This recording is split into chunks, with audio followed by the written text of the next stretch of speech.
And I like light trace, especially when I'm going to start adding some colors. Because today is about 15-pound batch. Okay, so that's well incorporated. I'm going to switch over to a stick blender now that you can pick up at a discount store for about $20. And it's going to speed up the whole process here fairly quickly. If we went with spoon only, it would probably take us maybe up to an hour to reach trace, or when the soap starts to thicken, and that's when it's time to add your oils or your fragrance. But with a stick blender, we're going to do it in about 5 or 10 minutes, maybe even faster. Just going to put it to the bottom. You don't want to raise it up. You don't want to end up with soap all over you. You'll see the oils aren't transparent anymore. It's going to kick up some kind of a cloudy mixture, and that shows you that the oils with the water is saponifying or creating soap. What I'm looking for is a little bit of a thickening, enough that when I turn off my stick blender and go over the top and let it drip, I actually see the marks that it's making from the dripping. And I'm almost starting to see that, but not quite. Around, circles, zigzags. I'm going to stop again. I'm going to drizzle on top. And I am starting to see a pretty good trace. It's very, very light trace, it's called. And I like to do it just a little bit more. I have a certain trace that I'm looking for here. We're almost there.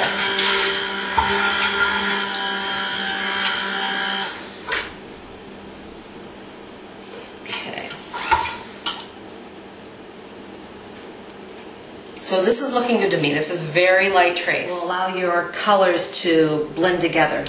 So quickly, what we're going to do here is grab 2 pouring containers, and I'm going to ladle some fresh soap. Again, it is soap, but it's you want to keep everything, your gloves on and everything, because it's not fully cured.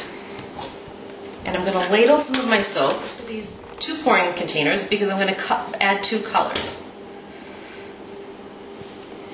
Okay, we've got 1 here. I just kind of eyeball it. I go for about a cup or so. You don't want to go for eyeballing it when you're measuring out your ingredients, but when it comes to swirling, it's okay.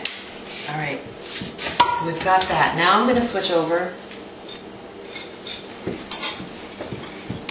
And again, we don't want to use a metal spoon, even though I need to mix up my colors with a metal spoon. Switch over to plastic spoon my colors. Okay, so this is a beautiful blue that I've mixed up with some water. I did take out of the water my soap recipe, if that makes sense at all. So, and it's I used this. So we've got a pretty blue going on here. A little bit more. I'm looking for. I like that. A little darker, maybe. Okay, that's good. Now for the purple. So they're dispersible by water. You can also add herbs to color. You can also, oxides are dispersible by oil. Alright, I'm liking these colors. So once that's all blended in, okay, I'm going to let those set. I'm going to grab my essential oils. It's a ½ ounce per pound, roughly, of essential oils. I have a nice blend here of, what did I use? Peppermint, eucalyptus, with just a little bit of patchouli. So I'm going to go ahead and slowly add that in to my soap. I could have done it before I ladled out my soap too, but either way it's fine. This is the bulk of the base. So I'm going to add my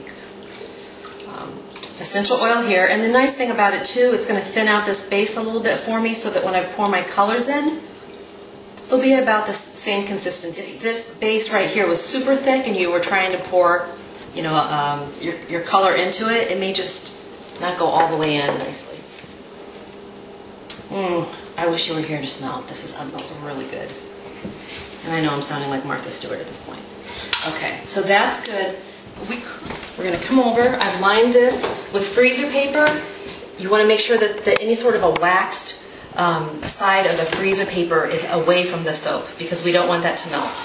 Right on in here. Nice and slow.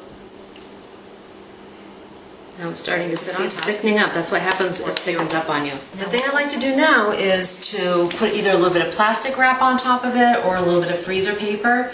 Go ahead and close up. This is a box. Of course, you can buy a really nice soap mold for probably $30 to $40 that would hold 5 pounds. It's a 15-pound batch. So I'm going to go ahead and seal it off with freezer paper. I'm going to close up my box. I'm going to wrap it with old blankets, old towels, insulate it for a good 24 hours. Even on a batch like this, sometimes it might take more than 24 hours.